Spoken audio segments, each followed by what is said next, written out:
Larry Kendall a while back and about the strength that he has. And Chris this morning is a very strong friend, a very good friend, and as strong as you could tell, has a tremendous amount of respect for Larry.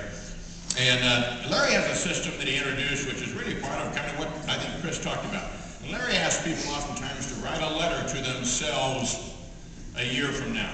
So in other words, what you write it as though if you did it today, I don't know what is the day today, 25th, you'd write it for July 25th, 2009. And you might say things like to yourself, like I did so much, we remodeled this, I did so much production, I lost 10 pounds, I ran a marathon, whatever it is. You just put out whatever those things are, and it magically happens. Absolutely, it magically happens. Why? Remember Chris's lesson this morning, the clarity comes from the future. It doesn't come from the past. That clarity of where you're going. So my input to an idea, write down a letter to yourself when you go home. Date it 1 year from now. And write out what it says. What did you accomplish?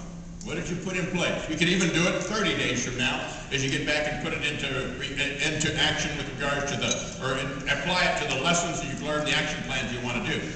One of the lessons we got was, I started mentioning this guard for the Denver Nuggets, a young man by the name of Anthony Carter. I mean, he wasn't an all-star. He's a worker. He's a work player. But he wrote himself a letter in May of 1987, 21 years ago. And let's look at this letter. He said, "Dear Anthony, I have a dream that someday I hope to become a professional basketball player and make a lot of money for my wife and our child." Well, he's now playing. The power of these letters can be massive for all of you. I encourage you to utilize that. I was reading an article about a person I've always admired, and that's Vince Lombardi.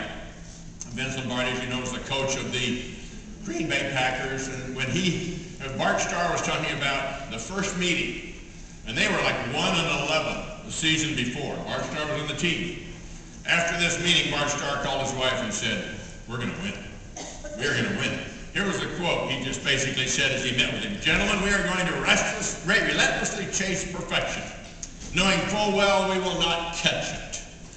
He said, "Because nothing is perfect, but we are going to relentlessly chase it because in the process we will catch excellence." It's a wonderful quote. You don't have to get perfection, but that process, continual learning, trying it different ways. Then he stepped right up to the people right on that front row. He looked them right in the eye and he said, "Gentlemen, I am not remotely interested in just being good." And boy, I tell you, it set